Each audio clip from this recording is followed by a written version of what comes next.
definitely keen to hear what Nick has to say, what you have to say, buddy, about Loki and the multiverse, to be precise. I mean, I've got thoughts and feelings on Loki, but multiverse itself. Yeah. Okay. So, do you watch The Boys, Danny? Yes, sir. Yeah, I loved it. Did you at least click on that article? Because Jammer doesn't even watch it, but I want people to talk. I want to talk about Soldier Boy's costume, because actually they have such a claim for their. I guess I can get to this when we get to it. They have such a claim for their costume work that Superman and Lois actually borrowed their costume designer between seasons so that the person who did Homelander's costume would do Superman's new costume and Superman and Lois. Oh, wow, I didn't know that. Cool. Okay.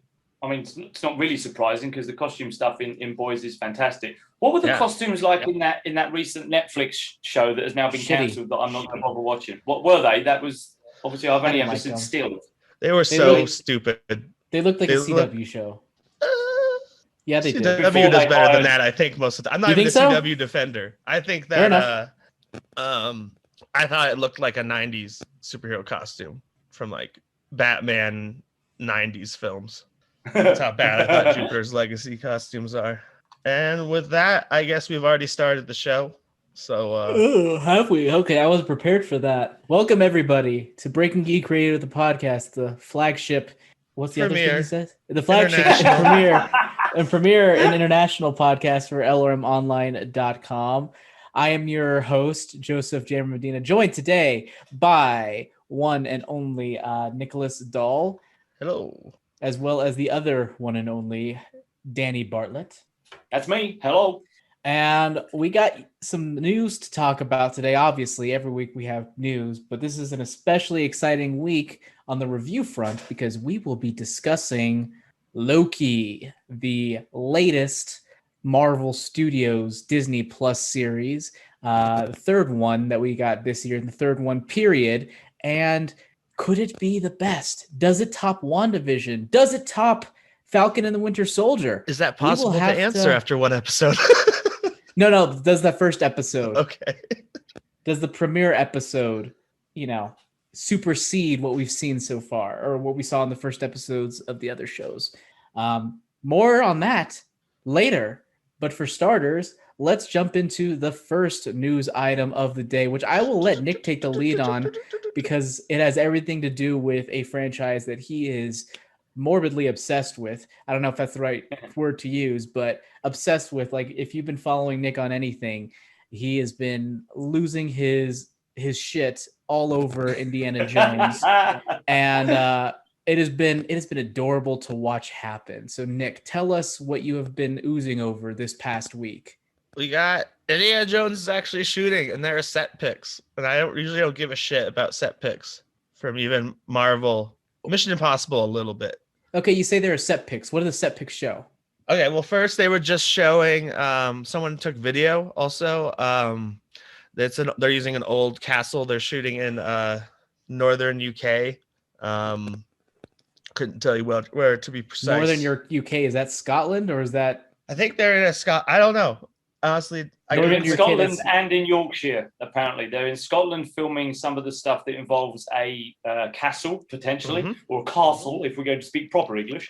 And apparently, there was something going on in Yorkshire too, where I'm sure you're about to touch on, where Harrison was seen out on his bike. That's right. Well, first, the castle we're speaking of is dressed up all World War II like.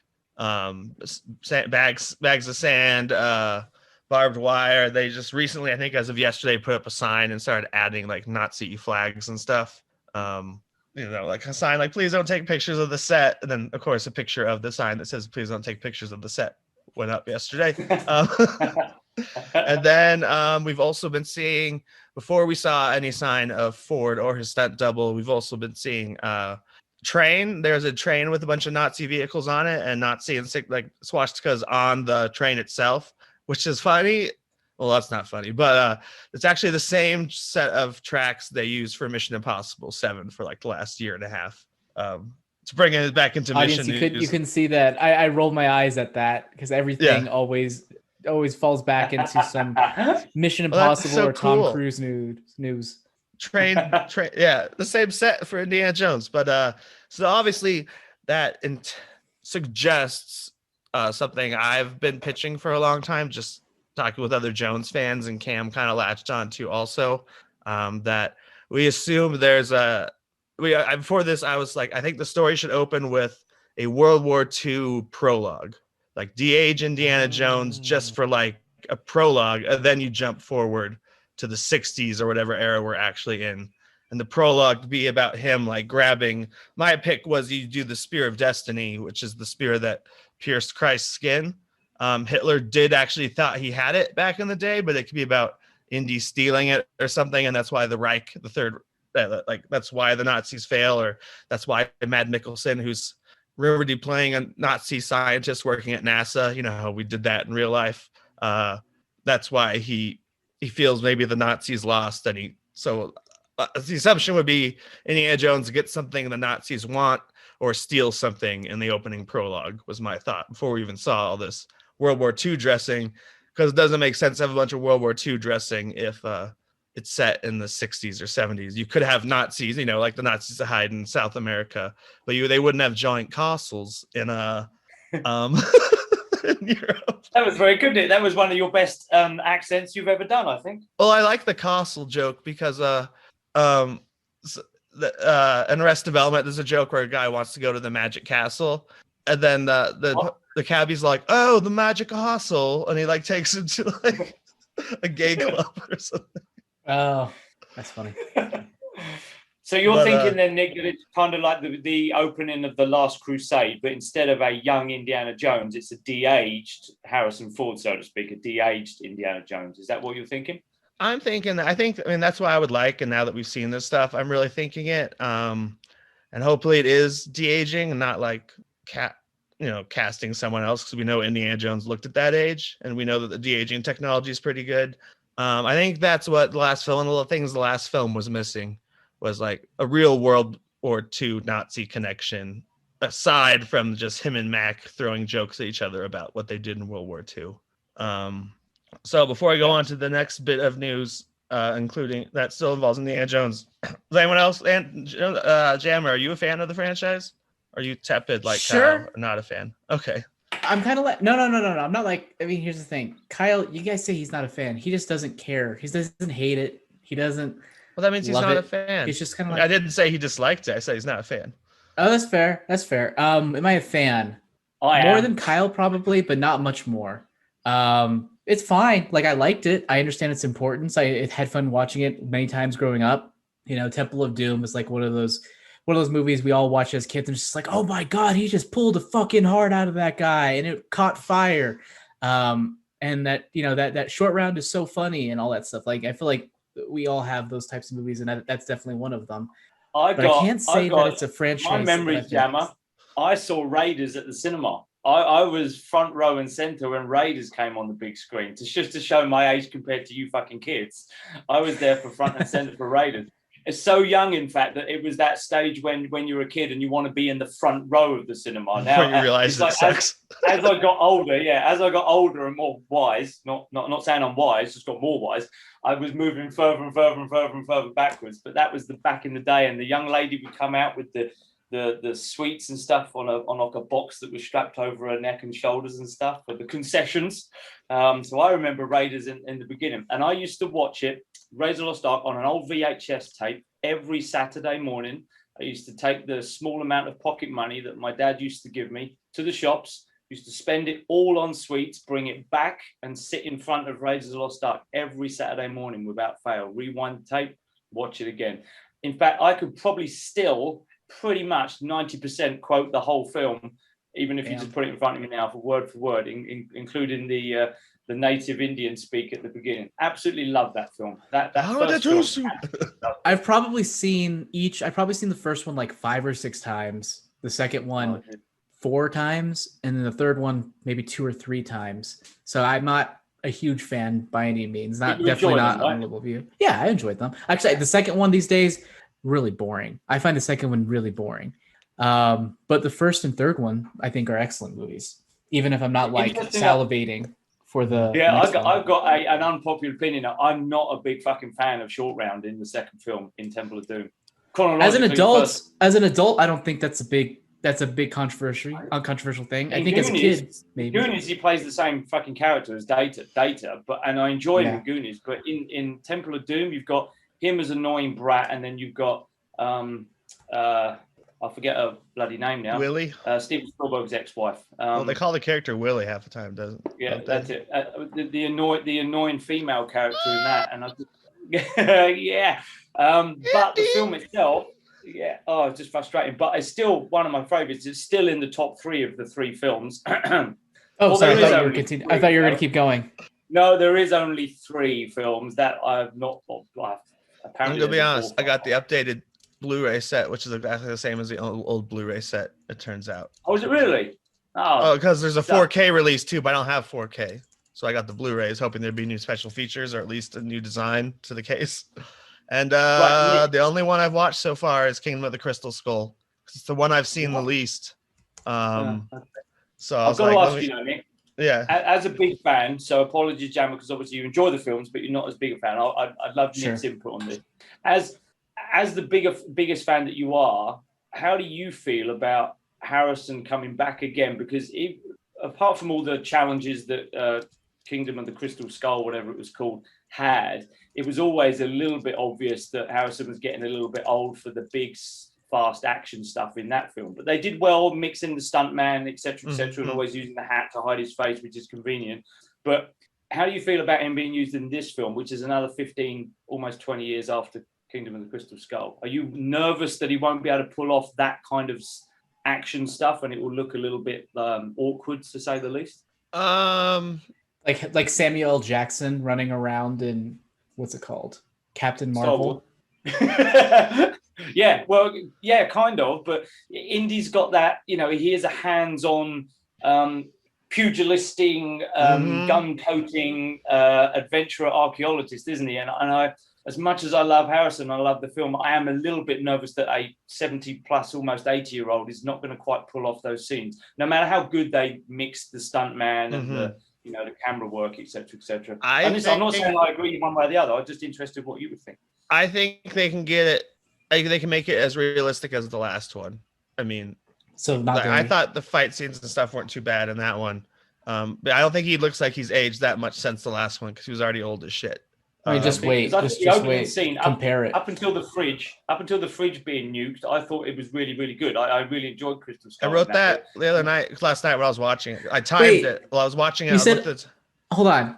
You say up until they nuked the fridge. Wasn't that the first 10 minutes of the movie? Yeah, no, 17 that's actually. My point. I didn't enjoy it after the first 15 minutes. Oh, okay. I was like, what? That's my argument to a lot of people. You're absolutely right. The first 17 minutes are original trilogy worthy. Like they're that good. Absolutely. Yeah. So that warehouse chase scene in the cars and stuff, and Indy's fight, and even getting on that rocket sled. I thought it was fantastic. I timed it. The rocket sleds when I stopped. When I was watching it, and I was like, okay, 17 minutes is about when the rocket sled starts. The movie's excellent until the rocket sled. There you go. There you go, Jammer. I retract my previous statement. I like 3 films in 17 minutes. So I think you answered my question for me. I think if they could pull off that 17 minutes, then a director who's more grounded and honestly knows what not knows what the fans want more, but knows like. Like Spielberg and Lucas are kind of off into like we don't know what people want anymore.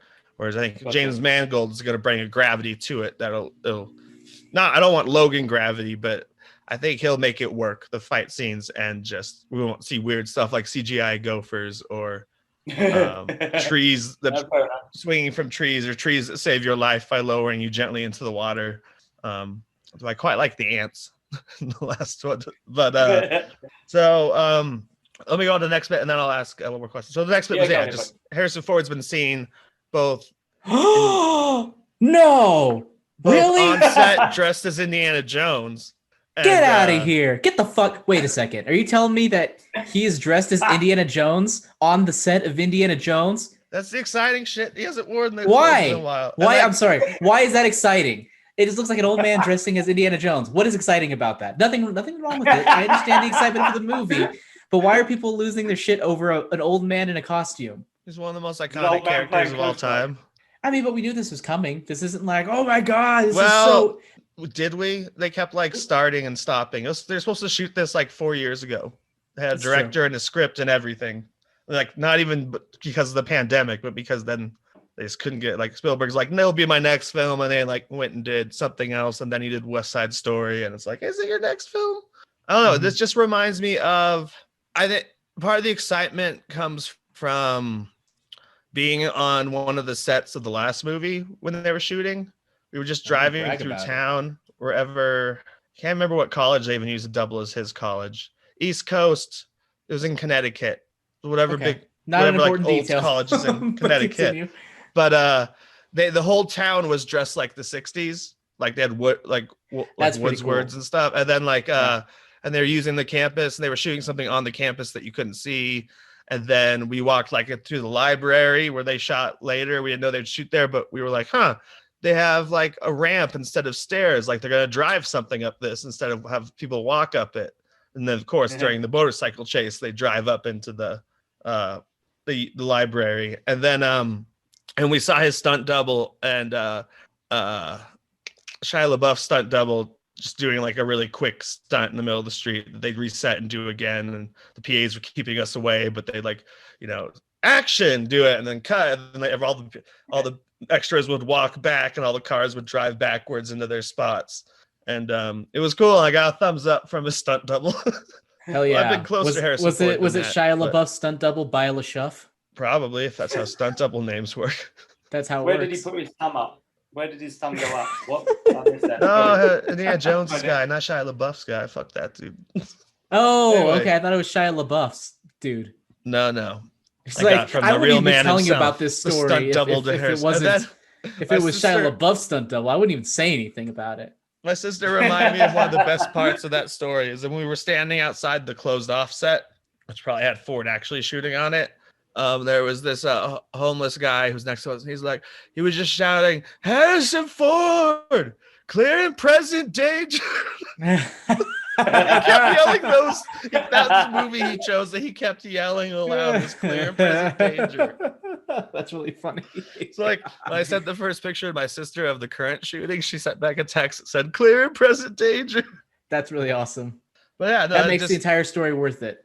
There you go. It's just, it excites me so much.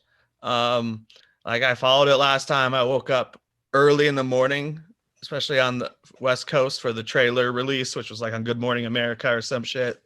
Was there for the title. I don't know. It's more exciting to me than Mission Impossible or a Marvel movie, just because there are less of them shot in my lifetime. And I do like Raiders better than Mission Impossible. Like, this is technically the third one they shot in my lifetime, but I was a baby when they shot the first movie.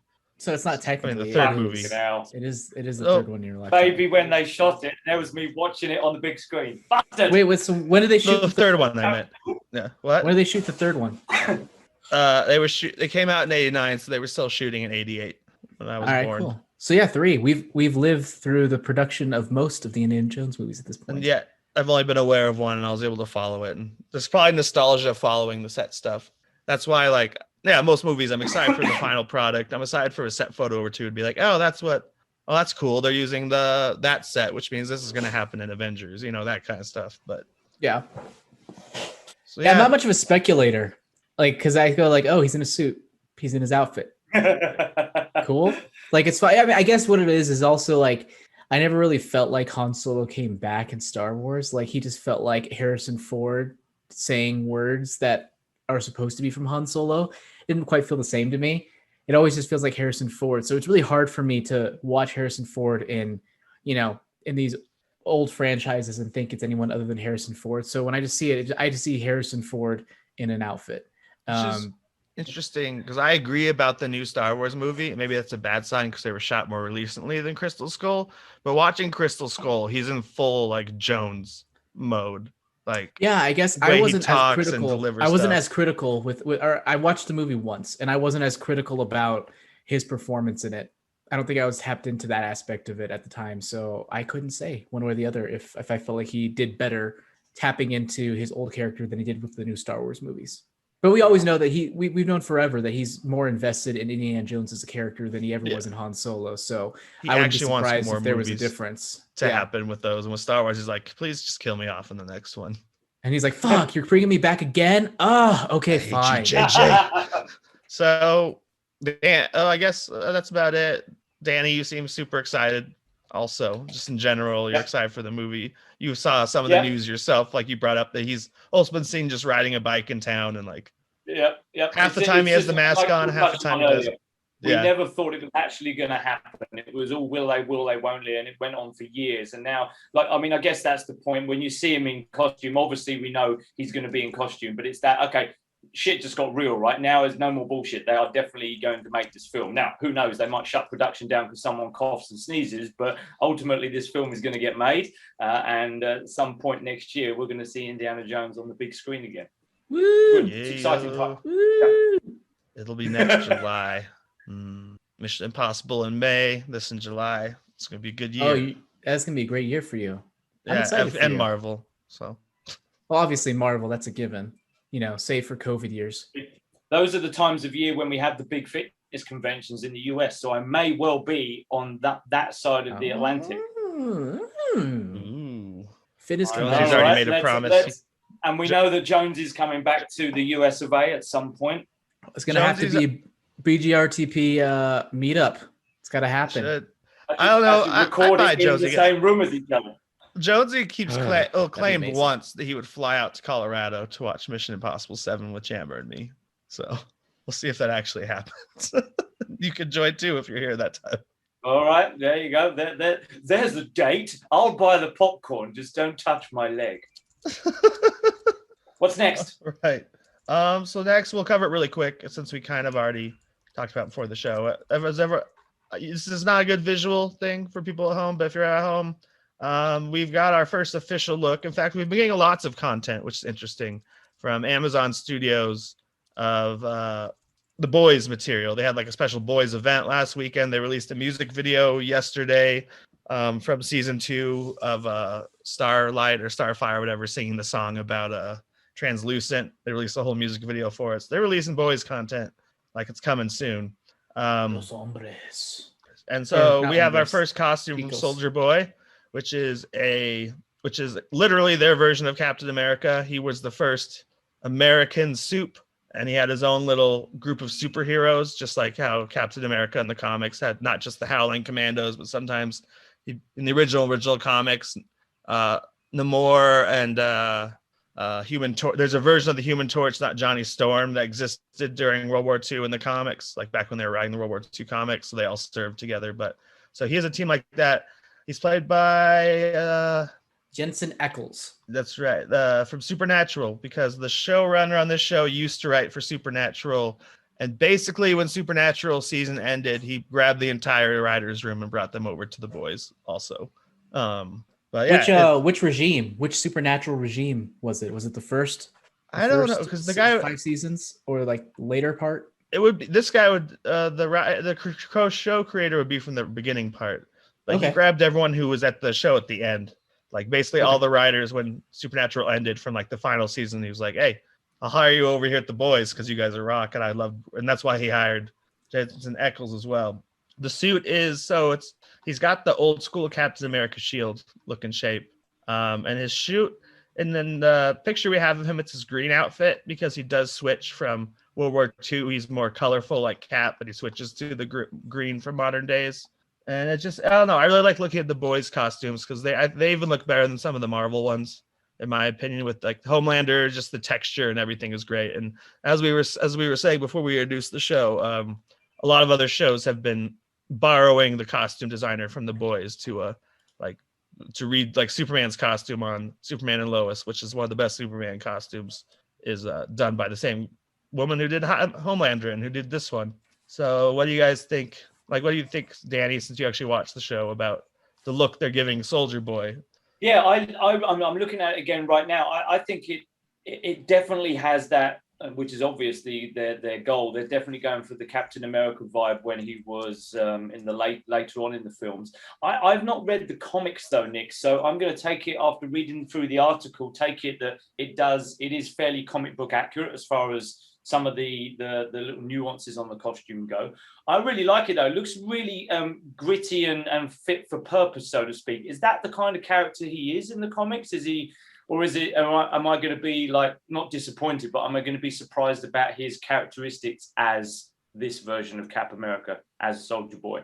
I haven't actually read the comics either. No. But I think one of his main purposes in the comics is like he feels like he was the original Homelander. He was the superstar. He was like the first super celebrity in that way. And he him and Homelander probably resent each other, I assume. And I assume he's just knowing the universe. I'm sure he's just as violent, doesn't care about innocent. Is he on a similar power level as Homelander? Are they both like the perfect super soldiers in that sense? Well, he's more like Captain America. And Captain America obviously isn't as super powered as a lot like Thor and stuff. So, or like stick Captain America next to Superman. Captain America can't fly or shoot lasers out of his head. So he's lower level soup. One of the things I like about the costume looking at now is he has the Vought logo on his shoulder, which is very important in the series. I don't know. I think we have seen him once on the series technically. And I think the pilot, they're showing the Vought Enterprises building. There is a statue of a guy with a machine gun, and that's actually Soldier Boy. He's not even using his shield in the picture, in the statue they have made of him. Okay. So I'm assuming he's overly violent and terrible like all the rest of the boys. What do you think then is going to be his role in the show then? Because he's wearing the Vought logo, so he's part of, should we say, that team, or is he not? Is he coming in to take on Homelander, or what do you think it's going to be the storyline for him in season 3 then? You know what I bet? I bet he's brought into the 7. They don't have a full 7 right now, I don't think. Oh, they definitely don't. And then he'll go head to head with Homelander, or they're just going to make up this fantastic duo, or they're going to be lovers, because it wouldn't put them past me if they turned out to be lovers. Seriously, I bet by the end of it, depending on how much Homelander goes off the rails in this current season, which looks like it'll be a lot, that just based on what we know, maybe at some point it'll be him trying to stop Homelander, or maybe he's given the team and it pisses off Homelander even more, because I think eventually Vought's gonna start punishing Homelander, I think. And by Vought, I mean Giancarlo Esposito, CEO of Vought. One thing I am interested about, I haven't seen more than a few episodes of the show, but I'm excited to see Jensen Ackles do something that's not supernatural. Because I remember for the first few seasons of Supernatural, it's just like, oh, this guy kind of reminded me of the hell's that guy's name? Who plays Oliver Queen? Oh, Steve Amell. Stephen Amell, where it's just like I felt like for the first few seasons, they're like, oh, these guys could probably do pretty well on the big screen, and then they just kept doing their show forever. I'm like, so it's nice to see him doing something else. And knowing the boys, he might not even get a full season. Who knows? I know, right? But I guess that's our World War II news for the day. But excuse me. Let's see. We can use that. Marvel Speaking time. of Namor in World War II, it's a rumor. I hasn't been tasked it's just, someone has a source. Let's see who. We don't put the source in easy place. I want to find out. Why don't you just say the news? Okay, the Illuminati. They've been doing a lot of scoops lately. I don't know how accurate they've been. Honestly, they seem to have a lot, but they're saying something that had been rumored before, that Namor would be the villain in Black Panther 2. Okay, well, we have to make sure. So you're saying Namor. Namor? I think it's Namor, but I just wanted to make sure, because the way you said it, I just didn't realize you were saying a name until I thought about it. So Namor, the Let's say Submariner. Namor then. I don't know how it's actually pronounced. It could be Namor. It could be, but I mean, it's a comic. I don't think I've never heard it pronounced said aloud. I don't think I've ever heard it pronounced either. So it's like it just Namor threw me off. So say nothing Namor, against what you then. said. Namor. He's rumored a while back. Say Namor. It was as going as back as Endgame. People were like, they thought he might be in Black Panther 2, because there's a line from one of the Dora Milaje. I can't remember her character's name. The main one. Yeah. The ones in the movies, not in the TV series. So they were all reporting into Black Widow in that one scene. And she's like, nothing more than earthquakes off the coast. Like, nothing's been weird except for weird earthquakes in the ocean. And so people are like, ooh, is that a little like Are we getting Namor soon? So it's rumored that he has been cast in Wakanda Forever, and we could be kind of seeing an Atlanteans versus Wakandans type movie. That'd be dope. Did Wakanda have a coastline? How would that happen? What? It could be on the coast of Africa. I don't know. Or maybe there's a tunnel. I thought it was there's right a in the middle of tunnel it. leading underwater. I think part of the idea from the comics too is that they're unlike the rest of Africa, which is normal, like us. Like you go to a big city in Africa, it's just like normal civilization, and Atlantis and Wakanda are like super advanced, almost Asgardian, which is why they would be fighting each other. Or Wakanda would be responsible for taking him on. And though obviously in the end he's gonna be a good guy. He was part of the Fox deal. So really quick, I decided to look up Wakanda and its presumed location. According to Marvel Fandom Database, it looks like it is exactly the same thing. Okay, it looks like it's west of Ethiopia, and there's this little lake. I don't know the name of it, but it borders a lake. Yeah, it definitely borders water. We can't tell if it's a lake. It says Lake Victoria. Now is it Lake Victoria? Yeah, it says Lake Victoria, Nyanza. That's there. So that to me says that it's landlocked. It's not. I mean, yes, it's on water. It's on a lake, but not the ocean where Say No More is located. So confusing. Yeah, I mean, we'll see what happens. Like I said, tunnels, man. They could dig tunnels that go straight into the ocean. Go underneath. They've been digging too deep. And Kenya and Somalia, just underneath all of them, and straight out to the ocean. The dwarves have dug too deep. The dwarves have dug too deep, and they've upset the lower level bad guys, Balrogs. We cannot stay. We cannot. We cannot fight.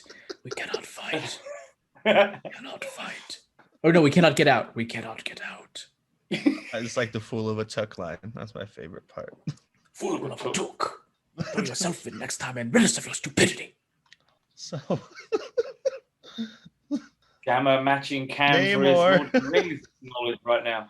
Or at least the quoting of lines, at least. It's a quote of a movie. I cannot quote the books. The books bored the hell out of me. I read them all. But the thing is, it's a good story. It's good world building. But the man does not know how to make dramatic tension a thing. And so it's really hard to get through. It's just I don't know if you've ever read the books.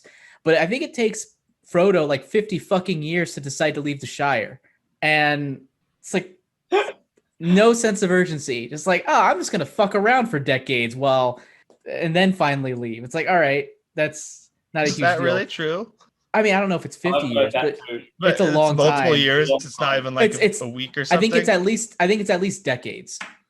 Jesus. And then also do you remember the scene in the movie where he gets stabbed and they have to usher him away? And if I recall from the books, he's just walking around. It's I'm not feeling great, but walking around, no big deal. No sense of urgency, just walking around.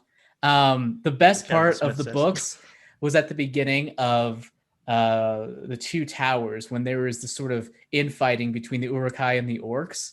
It's oh my god, conflict! Oh my god, actual conflict! I'm so excited. And it was it lasted a handful of pages and it was done. And I was okay, now we're just back to things just happening. It was like I said, I respect the guy and what he's done in the stories he tells, but boring. Wow, gauntlet has been thrown. An author it's a taste has thing. criticized. It's a taste thing. It's a greater author. Taste thing. I'm just kidding. A greater author? Yeah, no. No, I was saying he's better than you. Oh yeah. An author obviously. criticizes a greater author. I'm just kidding. You might be better. I haven't read your stuff. No, I'm not. It's been a while since I read Lord of the Rings. You make it sound terrible. I mean, it's not my flavor. It's not my flavor of the week. Doesn't even make any sense what I just said, but you know what I mean. I know what you mean. So anyway, Wakanda's on Lake Victoria. So the actor from Narcos Mexico, Tenoch Huerta. Oh my god. I don't know how to pronounce names, dude. Well, I need to see it where it is. Click on the article. I'm in the article. I'm just looking for his name. Look where Narcos Mexico is highlighted. It's right before that. Okay. So it was already reported that he was playing a villain in the movie. Also, they've been casting they've been calling them Mayan warriors in quotes, kind of what Marvel's casting calls and stuff. But now the rumor is suggesting that they're casting people of that ethnicity to actually play Atlanteans. So like Mayans, would kind of be like, oh, an extinct race, and the Atlanteans the Mayans aren't really part of Marvel history, and obviously the Atlanteans are a big part. And this is obviously something they weren't able to do before because Fox owned him with the Fantastic Four and the X-Men. I don't think he's literally a mutant, but he was part of Fox's stable that didn't get touched. So anyway, as far as how to pronounce it, it's Tenoch Huerta. I got the second part right, I think. Only I may have been too hard on the H. Oh, that's fine. So what do you guys think about that? Would that be an interesting Wakanda Forever plot to see the Atlanteans, or would you want to see these kind of characters introduced? You mean like the Atlanteans or yeah, absolutely. Why not? Especially I think Namor.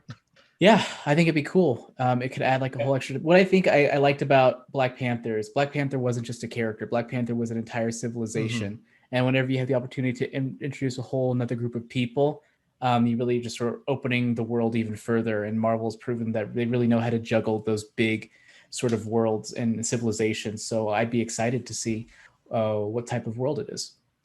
Yep, me too. I concur with Mr. Jammer. Yeah.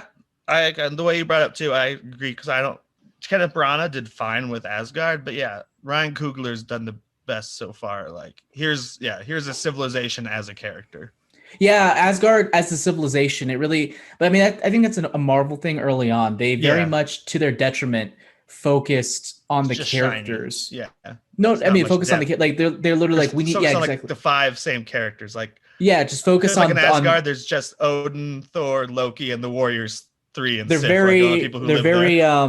very hyper focused on the main characters, and to their credit, I think that's part of the reason why the first phase and second phase even did so well, was because they were focused on the main characters and they got us to care about them. And then now that we care about the characters, we can now care about the bigger things. And Marvel has essentially allowed themselves to take bigger risks these days, and we're automatically more invested because we can introduce a whole other civilization because we're already invested in Black Panther and their civilization. So like half of the work is kind of already done, and they don't need to worry about just keeping us invested anymore as much. Absolutely. On a shallow single level. I mean, mm-hmm. Especially since they kind of have to make it even more about Wakanda. Just not necessarily. I'm still expecting someone like Shuri to be an actual Black Panther. Well, I mean, since they're not recasting T'Challa, yeah, you're right. Because if they had decided to recast T'Challa, then they wouldn't have had to. It'd be different, but they decided not to, which I still don't agree with. But at the same time, it's like that's just there's no right answer for that situation that they're in. To be perfectly honest, it's just what I think is that Black Panther is bigger than Chadwick Boseman, but I understand where they're coming from and why they did it. It's just really disappointing that Black Panther went through everything he did in Black Panther and is now gone off screen. We don't know what he's doing or if he's passed away or not. But yeah, now they have to focus on side characters, which good thing everyone loved the side characters so much in the first Black Panther. Like they were the highlight. Like Black Panther himself was, I wouldn't want to say he was boring, but he was like sort of the reliable center of it. He was a constant. He did what he had to do, but he wasn't the most interesting part of it. Agreed. Cool. Yeah. What's next? Speaking of Marvel and mainstays, Anthony Mackie said how long, kind of not like how long he'd like to play the character, but almost in the other way, put like a time cap on how long he wants to play Captain America. He said, I definitely don't want to be a 55-year-old Captain America, so I've got a solid 6 to 8 years in me. Which is what, 2 films? That in Marvel time, that's not very long. I mean, he's been in other films to have his character build up, and obviously we've seen the TV show, but like, yeah, Chris Evans' Captain America was in the universe for about 11 years as Captain America. I mean, but here's the thing. We've seen it's like, we have to understand, it's crazy to think about, is we now have characters like secondary characters that have been around longer than the main characters now, or going to be around longer. Like Falcon is one of them. Like he's going to be around when he's done. By the time he's done, he'll done probably like years, like half a decade more than Chris Evans did. If you look at someone like, I mean, Happy Hogan is still running around the MCU right now, which is crazy. Bucky. Loki also, but Bucky, he's still going strong, and he was in the first Avenger.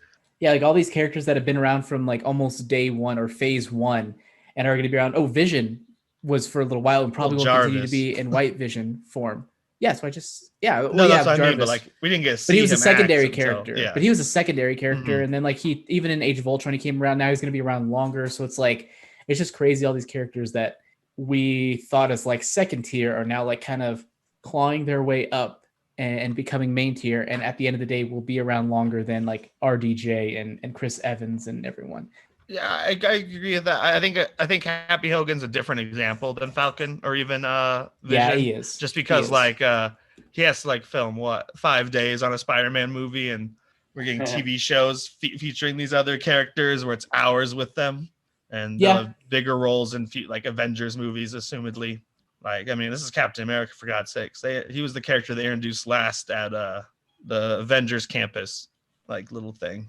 They had Anthony Mackie come out with the little the bag he carries the shield in, and he handed it off to the Disney, whoever's one of the people who's going to play Falcon, like on the Captain America on the ground, like shaking hands. Hold on, what did you just say? I have no idea what you just said. So Disney, they opened Avengers Campus, and they did a big show at Disneyland. Yeah, and they brought on Falcon last.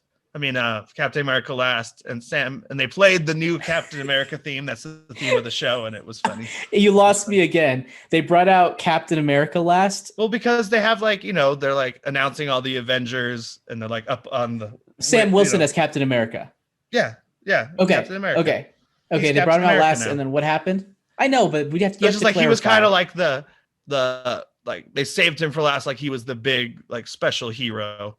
Where Kevin Feige's like, oh, it seems like we're missing someone. And then Anthony Mackie walks onto stage from the theme from the TV show, which is the Captain America theme song, the new one.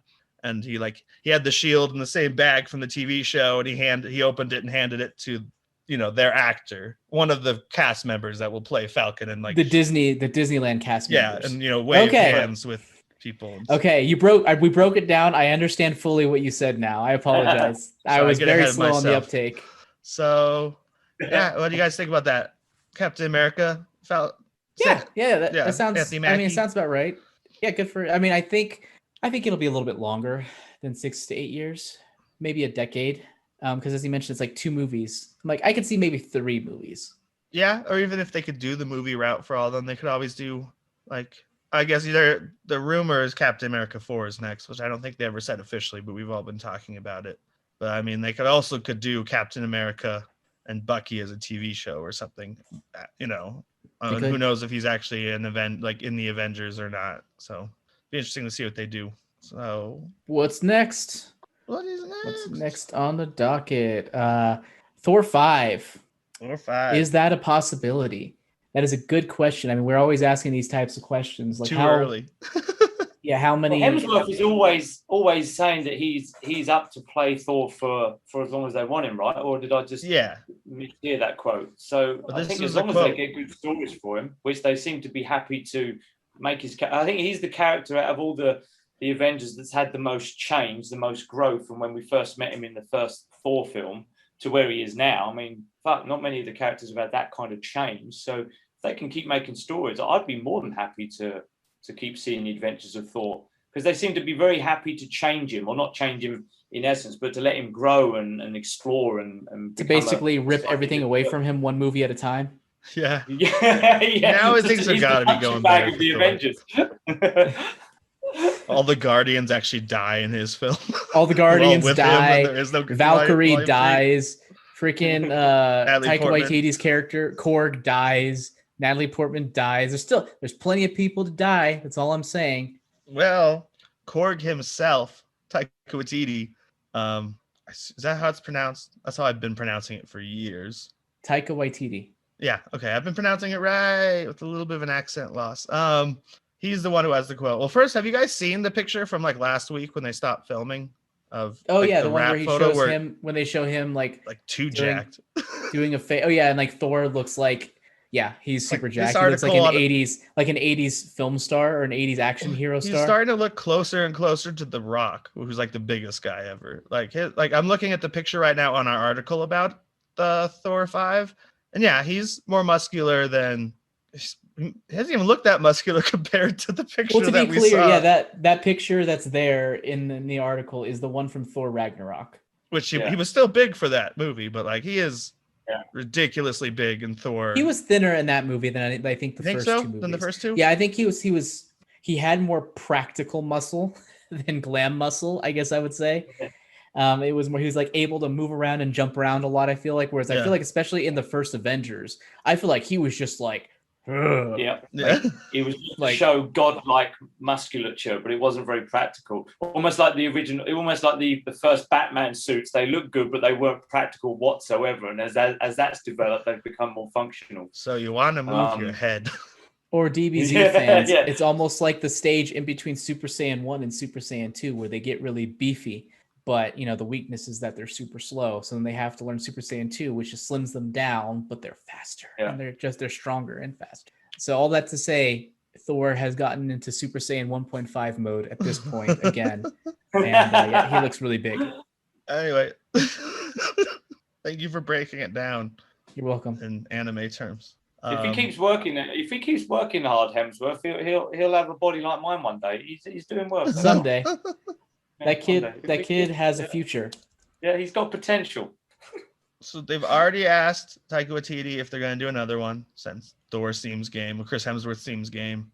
And he's like, who knows if we do another one? That's the news story. But it's not a no. Because they keep the other guys have decided to retire. I know I've seen evidence that Mark Ruffalo's in She-Hulk. They have a set photo of him wearing the dots again and stuff. But we don't know if there'll be another Hulk in another Avengers movies, but it seems like Thor will be a mainstay for a while. Anthony Mackie, hopefully. I mean, who knows? As we never know what the future holds. I mean, we haven't had an Iron Man movie since Phase 2, and yet he was an integral part in Phase 3. So it's crazy. Yeah, his third movie was they did the trilogy thing. Only technically it's not a trilogy because the story continues. But yeah, they had 3 movies. Third movie was the first movie of Phase 2, and that was it. Yeah, that was it. Everything, he was just jumping in and out of other movies. Captain America, Spider-Man, Avengers movies, hopping all around. So it doesn't really mean anything. Yeah. Then one last story before we move on to a new column.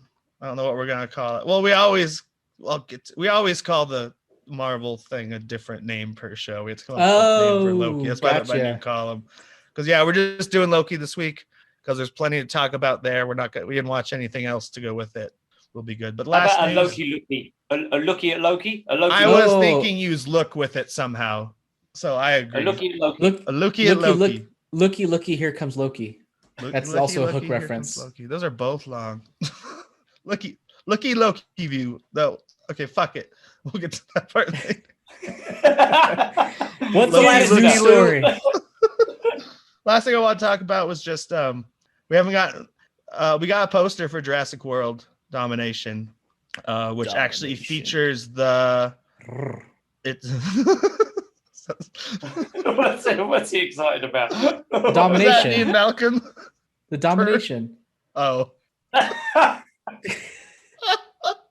Yeah, T-Rex in tight spandex leather PVC outfit. Well, we might be seeing that. I just imagine a T-Rex with a ball gag. I don't know why. We might actually be seeing that because this is the first time in Jurassic Park history we've seen 65 million years ago. And he can't get it out of his mouth. Or Rexy. Time to dig. Oh, God. It was an hour. An hour, a little bit less than an hour. That wasn't a dick thing, though, to be clear. It was just a sex thing. You can't have sex without dick. Well, never mind. Yes, you can. You can't have sex without dick. You can. Can't spell sex without dick. No. Yes, you can. You absolutely can. There's no crossover in letters. Not even a single letter. 0. Not a single letter. They released a poster which shows the mosquito biting the original T-Rex. And they also released a picture with a dinosaur with feathers. And these scenes actually are from 65 million years ago. Not literally. They didn't have a time machine. But it's the first time we're floating back. And they're going to have the big part of the news. They're doing something I haven't seen someone do in a while. Is they're putting 5 minutes of the film before Fast 9 in IMAX. And they actually have descriptions of the clips. The first clip, I won't discuss the second one because I don't remember it. It must have been that exciting. The second one's modern day. The first one literally is 65 million years ago shows the mosquito, and we meet the original T-Rex that was cloned. And there's a little battle between dinosaurs and stuff. So nice. Love and it. then just the other part, I won't even read the quote from him, but there's an article about how director Colin Trevorrow, whatever, who's back from I could be right. who was back from doing the first one, and who's always been a writer and kind of actually had a plan with these movies, which is ironic. Jurassic World trilogy had a plan, and it was. Why is it ironic? I was just kind of comparing it to Star Wars. JJ didn't have a plan, but Colin Trevorrow had a plan for a different franchise, because he was involved closely with the second one. He's comparing it to James Bond and Jason Bourne because it's a movie where you'll see exotic locales as our main cast travels across the world to like chase the dinosaurs that are free or some shit. Oh, that's the other scene that they showed a little bit of. It's a scene of a T-Rex attacking a drive-in movie theater while people are watching a movie, which sounds awesome because I actually love T-Rex in San Diego. Like camping areas, they say like this is a dinosaur. This is dinosaur country. You know, kind of like how you go camping because this is bear country. So they have like bear boxes. I think they have dinosaur boxes. Did you ever watch the short film they released a year or two ago, directed by Colin Trevorrow?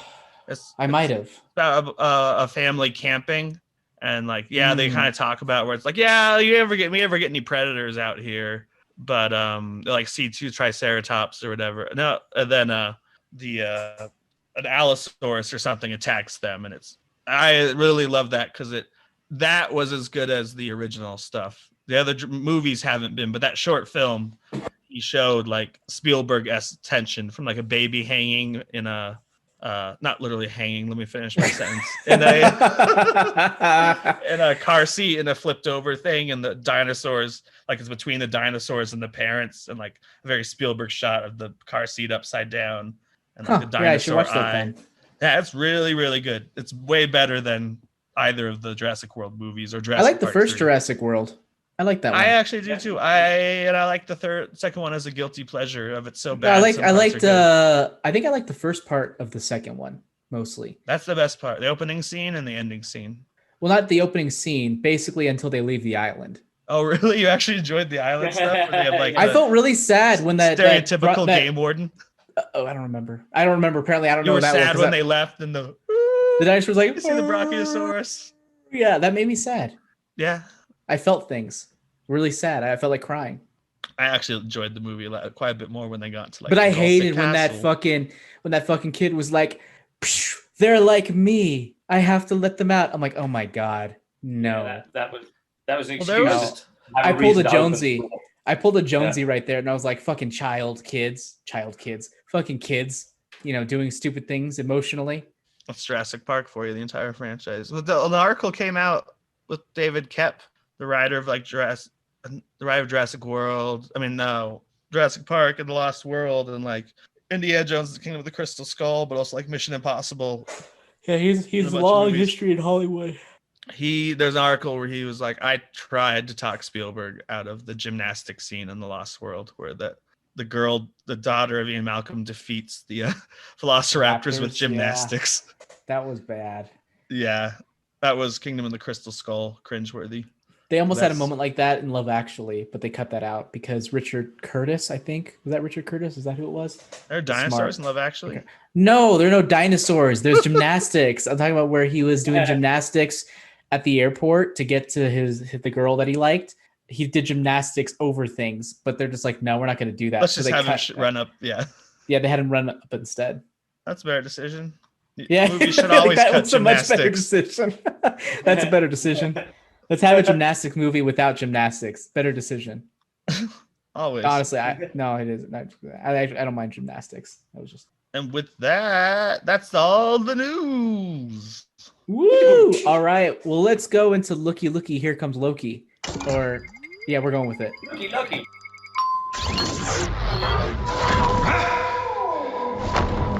I know what this place is. The timekeepers have built quite the circus. And I see the clowns are playing their parts to perfection. Big metaphor guy. I love it. Makes you sound super smart. I am smart. I know. Okay.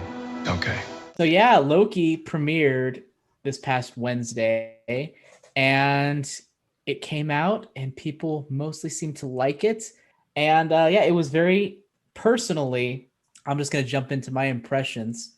I think it was the single best episode of Marvel television we have had to date, in my opinion. And was your opinion is correct. Entranced. Yeah, I was entranced from the very beginning.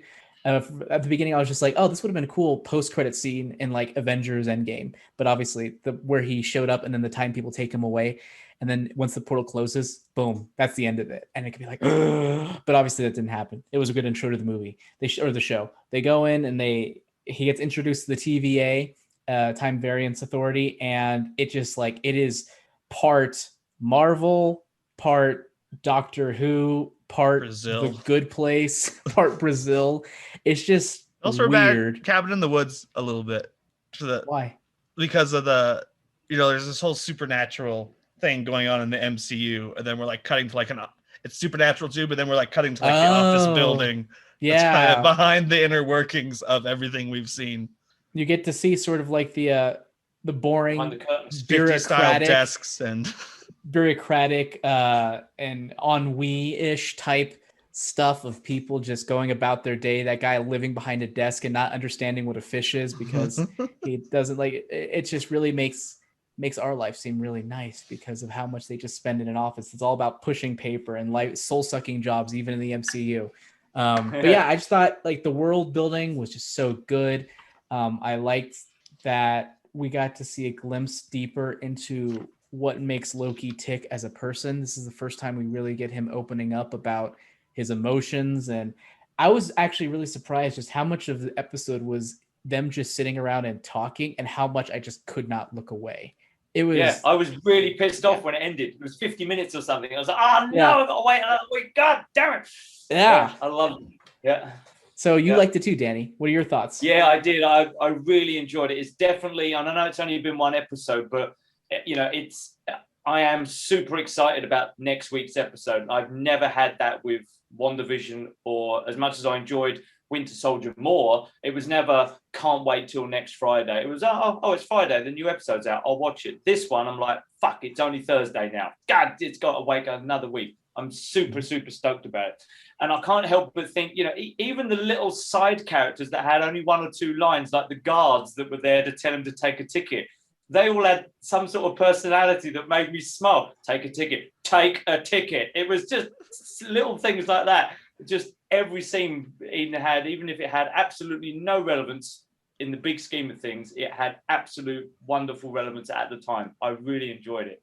Even I just love how much of it felt like such a going to town hall or city hall where it's just so soul-sucking just being in there, and just how shitty people are going to be for no reason at all. Like the guy was just like, that guy I tried to get him to give me a ticket, but he didn't give me a ticket. I'm like, you lying dick. Like, yeah, but that character, he appeared at the beginning, and I thought, he and Loki are going to have some sort of relationship, and then he appeared again, and then was just dusted. That was it. It was just wiped. Oh, I guess we're not going to see him again then. This was one of a handful of times. I mean, it's in the trailer. This is one of a handful of times that we actually saw Loki get scared. Was the second that guy was zapped, he was just like, oh, fuck, did I lose my ticket in the walk between there and here? And he was just like frantically looking in his pockets. And he found it. I was just like, that's real feeling. I've had that before where I'm like, oh, shit, did I lose my boarding pass in between the check-in and the freaking gate? Yeah, only it's not death. I definitely one time to that moment too, where it's like, even like a movie ticket where it's like, shit, am I going to buy another one? Like back in the day when there wasn't assigned seats. Yeah, and it was that was awesome. And that guy who played that guy, the guy who got zapped, I remember him from 30 Rock and from Better Call Saul. Did you catch out why, not necessarily why he was there, but who he was? I missed it the first time I caught it. No, who was he? He's the son of an executive at Goldman Sachs. Okay. He says that. I mean, that's just an interesting little thing where he's like, I was my wondering dad works at Goldman Sachs. Is there a real world? Is there a real world analogy that you're saying he's connected to, or just that he's Goldman Sachs guy? I mean, I assume they're making a commentary on them being like an evil corporation. But no, it's just a fun like joke. He didn't have to be anybody, but just having that line. Yeah, I did hear that. I thought that was interesting. Like a trust fund baby getting his because he somehow broke the it kind of makes timeline. sense, but it also kind of doesn't. It's just like it makes no sense because you have no idea of knowing if you broken the timeline because you're just going about your day. Yeah. So I guess my overall thoughts, it's hard to agree with you guys, but I want to because I do love Falcon so much. And I thought that was actually a great opening to a show because they actually had like the biggest action scene we've seen so far in any of these, and it looked great. Well, I'll agree. This is the best start to a show. And part of it's because it just, there's like WandaVision took many episodes to even set up what we thought we'd be doing. Falcon and the Winter Soldier took about 2 episodes to get there, where there's like a Falcon episode and a Bucky episode. This is just like, okay, here's the plot. Here's what you have to do. Like this show wastes no time. And just in addition to being very quirky and having great Owen Wilson isms that I didn't know he was even capable of anymore, I like it because it just starts. Everything is started. Like there's no mystery to it of like who made the bubble and is this going to create a multiverse? And there's no like waiting to like figure for Falcon to like realize who the bad guys are. It's just, here's enough to change Loki so that he understands that where as far as he's gone in the other timeline, and then we're off to the races of catching the other variant. So we can do a full spoilers now because all we said so far, I agree with Jammers in the trailer. But actually, I do want to let's talk into full spoilers. There's something that I know you've had a chance to view twice. I'm confused by the multiverse concept of this world because the way it is, and this I'll tell you the way I see it, and you can tell me where I'm wrong. The way I originally saw it was that there's like a multiverse, meaning that for every decision you make, there's a new world that's being created and you kind of branches off into each other. We have a whole string of many different lines, like God knows how many number of them. I assumed that because by he I mean Loki, somehow what he did was somehow even outside of those many planned timelines. And but it's not a singular timeline, it's still many planned timelines, which still confused me because he's talking about how like the mom always dies, but I'm like, but does she every single time, considering there's a multiverse? Like, I'm not entirely sure, considering we know like all these different alternative things. Like, how does the multiverse play into what is considered correct or time? So yeah, I'm ready to be educated, Nick. I didn't explain that very well, but hopefully you understand. No, I got it. I think that is probably on the same level. Same kind of questions, Jammer. I'm not quite sure how that works. Go, Nick. Marvel Multiverse Mondays presents Loki Thor's Days, which is out as we record this, so it'll be out tomorrow. If you want more Loki talk after we discuss it, Kyle and I interpreted it different ways the first time I watched it. When the first time I watched it, I thought they talk about the multiverse war and the timekeepers, which isn't literally a war between multiverses of like people in the multiverse going to other multiverses, but just like them almost bumping up into each other and crossing over. I thought that as that there was no multiverse originally when I watched it, and they just cleaned it up into one multiverse. But that's not the case upon rewatching it. Okay. The multiverse is just all running together in time, and it's not the string theory multiverse where every decision Jammer makes differently, he goes a different direction. It's completely different multiverses. This one, might never not even have an Earth on it, let alone the Avengers. Like this one, it's just a bunch of universes. They're all on the same timeline for some reason, even though there's talk of like old Loki in the series and stuff. And then and it's the sacred timeline because they decided it was, this is what they want to happen. So, as you see in the video, one guy is late for work, and that's not supposed to happen. So even he gets removed. His timeline is erased, which is pretty dark in this show by just blowing it all up. And then he gets erased too. This is in the beginning video because that's how simple it is. That you could miss work and you weren't supposed to be late that day. According to timekeepers decided. According to a lot of different, or is it just each timeline piece of the multiverse has its set time, has its set thing, and if you fall without of that thing within your world, then okay. So somehow, but the Avengers going to alternate multiverses, but that was within their timeline. Yeah, and as they say people are in the late for episode, work all they the were time. approved to do that. That was supposed to happen. Whereas like So Loki that wasn't was supposed. I kind of stopped thinking multiverse. It's not multiverse there. That's still within the same timeline, even if Yeah. it's But it would have branched off in Okay. a different timeline if they hadn't returned the shit.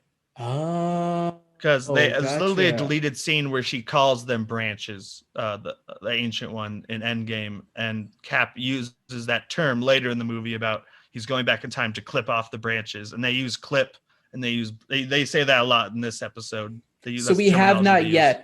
yet gone into another multiverse. We have just, but wait, no, we have. We've Have gone out we? to other dimensions, but not in other places in the multiverse. Oh, fuck me. Like, Have we not? did she talk? When have What we been? what about Captain America? Because when Captain America goes back in time, he goes off That into would his be a own little split. universe. But maybe that's the way it's. I don't know. That's the only part. Which weirdly, there's a blink and you'll miss it. The internet's convinced it's her. I just think it's the way everyone dresses inside the TVA. When Loki's running through the hallways escaping, there's a shot of someone dressed just like Peggy Carter in the background, including the hairstyle, walking with a time variance authority officer in through like a door. You know, the doors that just appear. So it's like, maybe they are cracking down on Cap and his other timeline. But Oh, interesting. I don't Yeah, think so. because that's I just think they once dress he's weird. once he sticks around there, and honestly, once they all do stuff in there, like Tony going back and stealing that creates a variance where there are now fewer Pym particles, or them going back and But that was all things. approved except for the Loki part. Like the Avengers were approved in the timeline to grab all of it. Because that's what she's like. That was supposed to happen. You weren't supposed to grab the Tesseract, but the Avengers were always meant But to. those are still to happen, but they don't necessarily keep a straight branch. They still branch off into other things. Well, they would have branched off unless they were all put back. And the only one that couldn't But be put back you're was assuming the Infinity Stone. But there are other things too, like him. Well, I guess it depends. Like there's probably a certain level where it's like, this is, if you do enough things, this is not going to affect anything. However, if it's vast enough that it will affect and actually create a branch, then it's a problem. So I'm trying to think here if there's anything that any of the Avengers did while they were back in time that could negatively affect things. Like, for example, He meets his I father. don't know. But that doesn't necessarily affect anything. I know, but like it could, but he names himself basically. He names, like, he's like, No, he names he said, I'm Howard. He said, I'm Howard Potts. Oh, it was like, what name are you thinking of? Yeah. It's like Anthony. So that doesn't do anything, I don't think. So let's say he doesn't do anything. So that doesn't affect the time stream. Visiting the Ancient One doesn't affect the time stream. The biggest thing she knew that was coming, in fact. She's like, oh, you're too early because she's seen the future. I would argue that Thanos' entire army coming into the future would create a new branch within 2012. That seems quite a big event. That seems quite important. So here's what I'm at. Here's where I'm at. It doesn't make any sense, but whatever. Well, Let's just enjoy it. That's what I'm thinking. I don't think it makes sense. Enjoy it. I don't think there's a way you could explain it that it makes sense, but just enjoy it. Kind of like how I felt with Avengers, where clearly the writers and the directors don't agree with time traveling, with Cap time traveling back and giving the shield. Like the writers think that, oh yeah, he just lived life up until now and then gave it away. Whereas the directors are like, no, because the past doesn't change. Going to the past doesn't change the future. He's going to have come back to the specific time from another dimension in order to do it. And then we have this whole thing with sort of like the fuzzy nature of what is what and what considers a time crime, so to speak. And it just doesn't make sense, but whatever. It's good enough. Here's kind of the quote that I think is going to be important going forward. And the director or writer of the show said the most important thing about the show for the MCU moving forward is all contained within the animated section. And especially this line, which ties directly into WandaVision and Doctor Strange in the Multiverse of Madness, just because it uses two terms, right? Okay. Well, here's the quote. I took two different parts. So veering off the path that the timekeepers created makes you a variant. And then the quote is, stepping off your path created a nexus event, which left unchecked could branch off to madness, leading to another multiverse war. The two words there being nexus and madness, because it's Doctor Strange in the Multiverse of Madness. So they're planting that. And then Wanda is a nexus being, which we heard nexus used a few times in WandaVision, meaning she is the same across every multiverse, was what a nexus being is. Whereas Loki was, I think they mentioned nexus beings in this episode too, and saying that Loki isn't a nexus being, he's a variant. Yeah, I mean, he can't be because there's a variant of him running around. Yeah, killing exactly. people. That makes it inconsistent. Offering people gum that makes your teeth turn really blue. I think that's the important thing for the show itself and the MCU is they explain what will happen. Like there will be another multiverse war that could lead to like secret wars after Doctor Strange is what seems to be pointing to. And secret wars is how they first time it was how they introduced the X-Men to the Avengers and stuff because they never crossed over until Secret War, which was an event paid for by Mattel so they could sell the action figures. And then Secret Wars, which was in the last 10 years, was about combining the Ultimate Universe with the Marvel Cinematic Universe. So bringing in one of the main things it did is like Spider-Verse. Didn't you just say Secret Wars twice? Which one was the one paid for by Mattel? The one in the 80s, the very first crossover event in the history of comics. Two Secret Wars. Yeah, there's three actually. Okay, but okay. The third one, Secret Wars with an S, is the only differentiation. Is how they combine the Ultimate Universe and the and the 616, so that Miles and a few other characters can come over to regular continuity. Because Miles, and just like in the movie, Miles was different universe. His Peter Parker died, so he became Spider-Man. And in order to get Miles hanging out with 616, they did Secret Wars. But that's all speculation. Okay. But yeah. So can you convince me that all of this actually makes sense? It's a little. God, no. No, it's a little tricky. I don't know what they mean. All I know is that when the timeline hits the red dinghy and they don't erase the multiverse first, then that's when they have a problem. And I didn't notice it until the second watch. But of course, at the end, we see the variant of Loki grabbing one of the timeline ending bombs. But I forgot that in France, she also, or I'm saying she because a lot of people are thinking it's Lady Loki is the variant. Took the one in France was also stolen from the Minutemen because they show up and they're all dead and the timeline hasn't been erased yet. Oh, that's the one that Owen Wilson visits? Yeah, when they introduce Mobius and Mobius. And really quick, when Owen Wilson was interacting with that kid, and it was very much they were keeping track. It's like the longer you spend with this kid, the more chance you have of affecting the timeline. And it's like, okay, now go away. And then like he goes back to what he would have done normally, essentially. He went back to course. He went back to erasing it. I mean, that's what's dark about it is if when they have those little reset erasing things, it. Are they erasing it? They're destroying it. When they say they're snipping the clips or they're resetting. Resetting means we're wiping out the entire timeline because it's not supposed to exist. That's what those bombs do is they destroy that entire timeline. So that version of that little girl died after he sent her outside. Oh, that was a girl? I thought it was a boy. Timeline. I thought it was just that moment in time. No, like for example, it would erase the new timeline that Loki created by stealing. So everything that happened after he stole, like Back to the Future, it branched off when he stole the Tesseract. So when they set the charge, it destroys everything back to the point where he escaped. Okay, erases everyone who's split, basically. But that kid, so it's just that kid, essentially. No, it's everyone who has lived in that timeline for 5-10 minutes or something. So that version of everyone gets erased. But they all continue in their own worlds. Yeah, but then there's the original timeline, the sacred timeline, which is supposed to happen. These same people are alive, but they erase anything that's gone off to the side. Like clipping a branch means so they wiping out everyone on the variant timeline.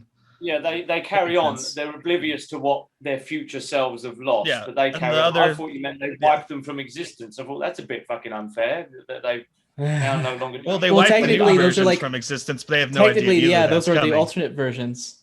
Yeah, the alternate versions are technically gone. Yeah, I gotcha. Okay, that's how that part works, as far as I believe it. So what I'm hearing is that it's not. It doesn't really make sense, but it makes enough sense for us to care. So yeah, we'll go that route. We'll go that route. Makes comic book sense. Yeah. Cool. Any other last thoughts about Loki? Yeah. The Infinity Stones, bro. Oh, that was great. Yeah, they have like multiple copies of the same Infinity Stones even. It's like we just use them as paperweights. But like that shows how powerful they are within their own world. Know what I mean? Like they have all the powers of all the Infinity Stones, someone pointed out. They can change reality, they can change time, they can move through space pretty easily. It's basically the equivalent of like humans right now compared to humans, 100 years ago or hundreds of years ago. Like, what is that? That's that expression. Like the average person now has like a better quality of life than Louis the 14th or something. Yeah. And it's like nothing to us. or it's like us just like flipping around on our phones and just with a flick of our like a couple taps get food like delivered to us, or are able to transfer millions of dollars or create an entire living within a small room in an internet connection. It's basically the equivalent of that, except on a macro scale. Because I mean, if someone were gonna do a heist, they could easily grab more than one copy of each stone and get out of there. And I just think that's very once interesting. You're out of the TVA, you have all the powers, right? I guess. So if you grabbed all the stones and you somehow got back to Earth or to the world, the real universe, you're Thanos again. Like you have the power. Or they can snip you. Or they can snip you. But snap. But he could snap them before they snipped him. Snap and a snip. What was another thing I wanted to know? I don't know. Obviously, I loved Owen Wilson. I can't believe how good he is. Yeah, he was great. I don't know why it's obvious, because I mean, yeah, I like Owen Wilson. It's funny to a generation of people. This is going to be Owen Wilson for them. Yeah, with the gray hair That's and crazy. everything. Does he Not have a gray wow hair? yet. No wow yet. But yeah, I think he's going to be. I think he's going to be the Coulson of this series. I think he's going to die at the end, and it's going to be very tragic. I love seeing Coulson again, even though it's shots we've already seen. And it is, I don't know. I know it's just a scene we've seen before, but it's pretty powerful seeing and hearing Josh Brolin's voice in the Marvel Cinematic Universe again. You're like, oh, I know he's dead, but oh shit, that's Thanos. Yeah. But Nick, I think this is also it was also Marvel confirming that Coulson's dead.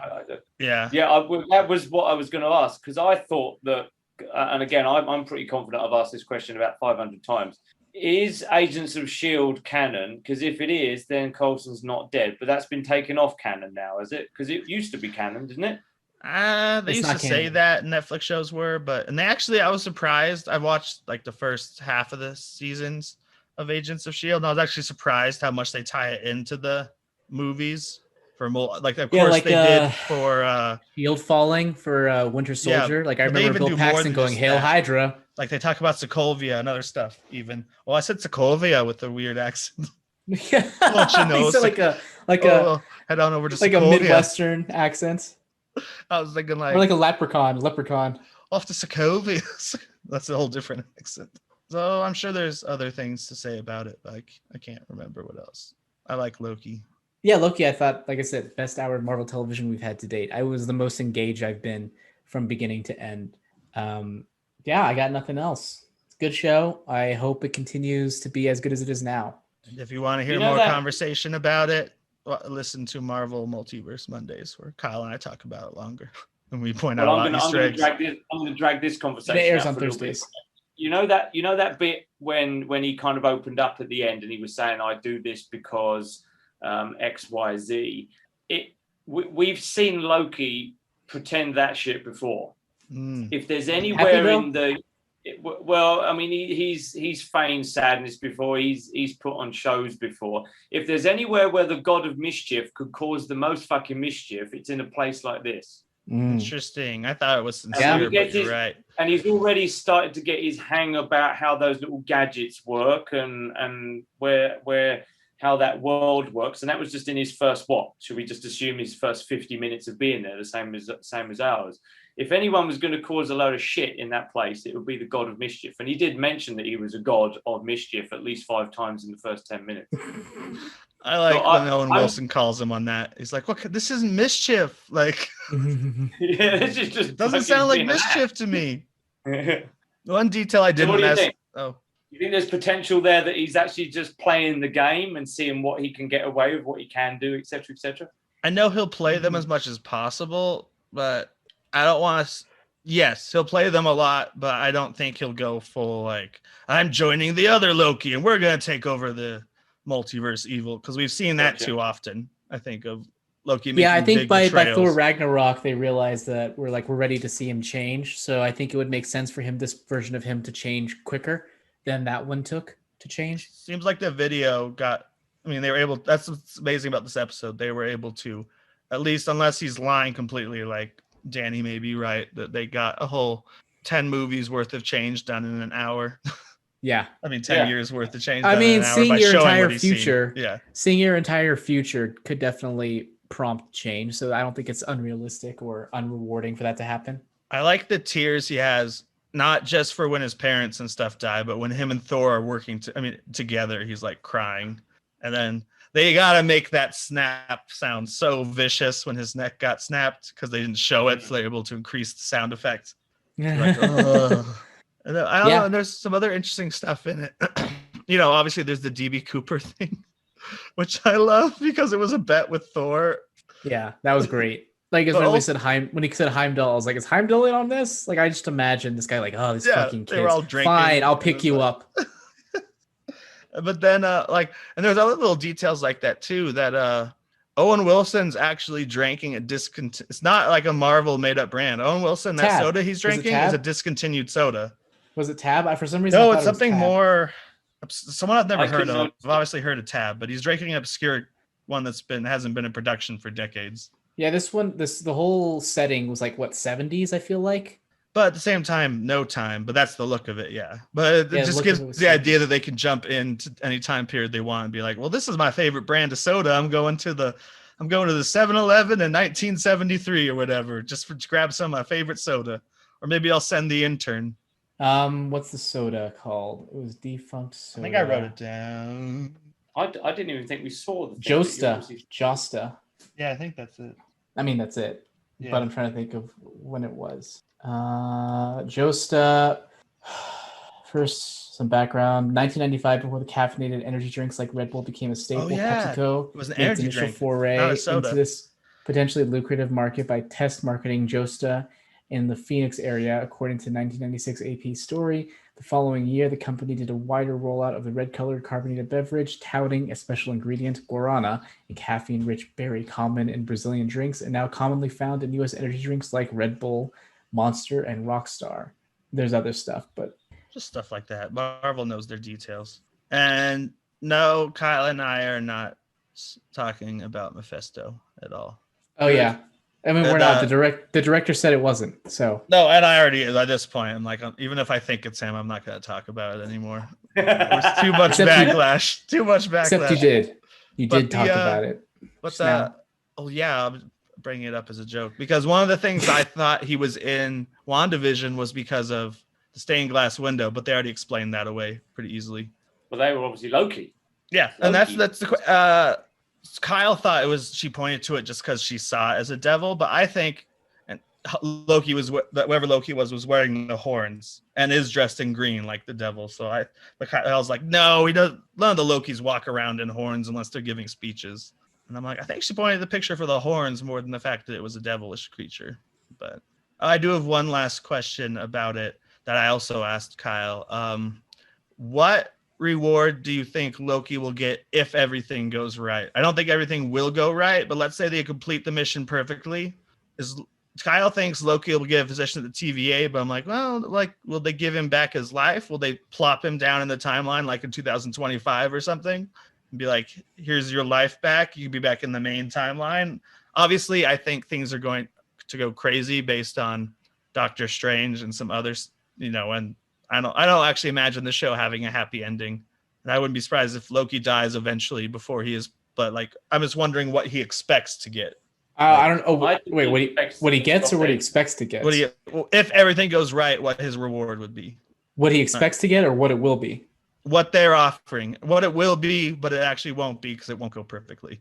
Yeah, I think he'll continue. Like maybe he can continue off in 2025 or whatever forward. And so they maybe plop him back in, you think? Yeah, and then maybe he could show up in Thor: Love and Thunder. What? That would have leaked somehow. It leaked to everybody else in that movie. Well, cool. Yeah, I'm satisfied with Glorious Purpose. How many episodes is this show? Do we know? 10? 6. I think it's 6. All the hour long. Kevin Feige wants every show to be 6 hours. Whether it's 30-minute episodes which is why WandaVision was 9 episodes long, or if it's hour-long episodes, just 6 episodes. Cool. Good. I like that. Yeah, 6 seems perfect. So, and of course, interestingly, this will cross over with not crossing over, but we'll still be watching this show when Black Widow comes out.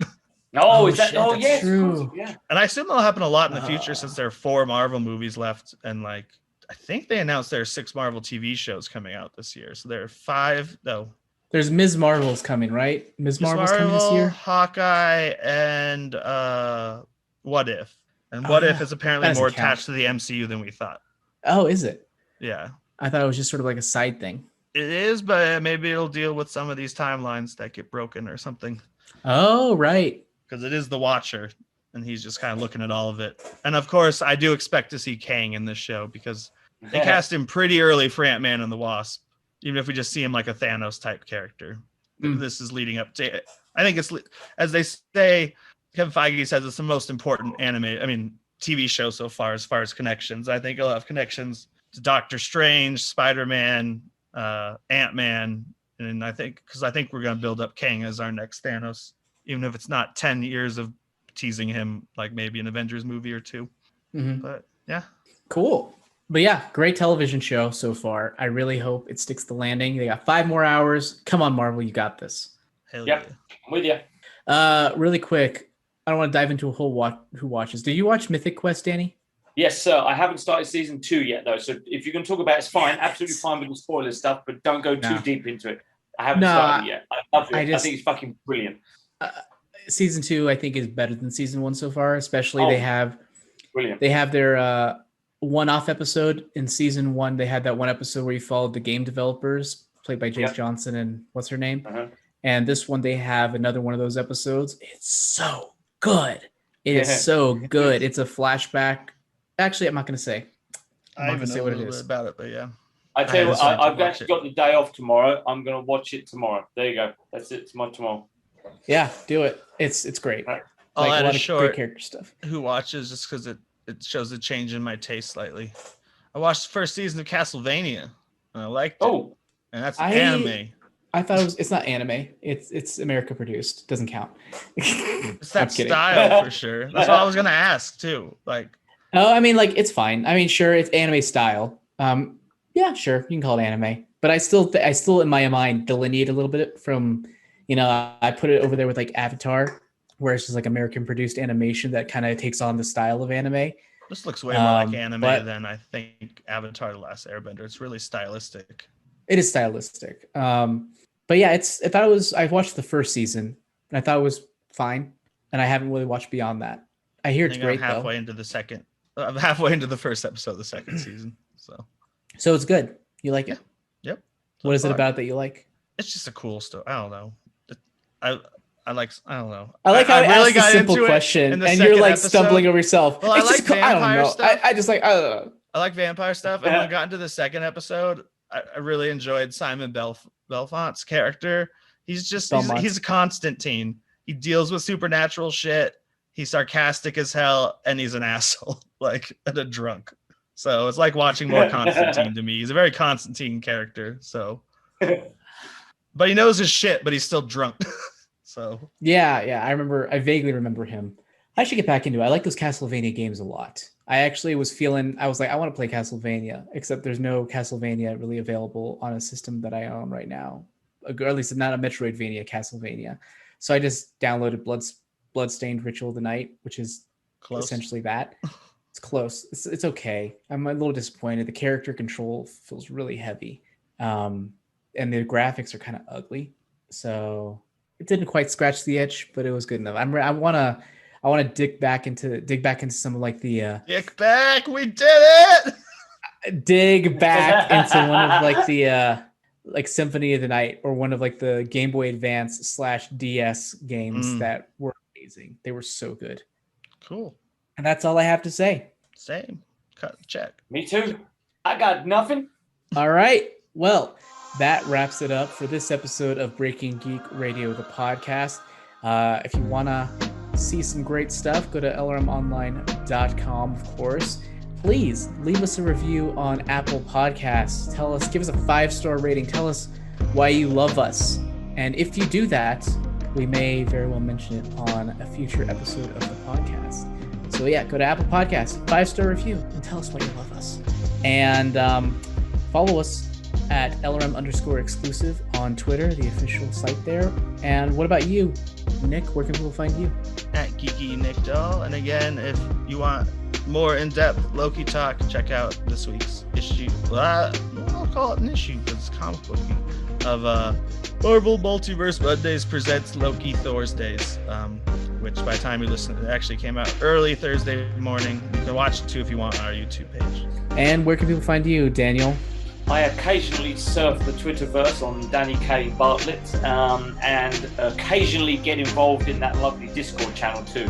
So please join us there if you have any comments, questions, or queries about anything we've said tonight, whether you agree or whether we talked a load of bollocks or not. All right, and you can find me on Twitter at JamTheWriter, and you could become a patron of mine at patreon.com/AJCerna, where you can get all sorts of updates and exclusive goodies on some books that I have coming down the pipe. And yeah, you can find all my books under the name AJ Cerna on Amazon and Audible.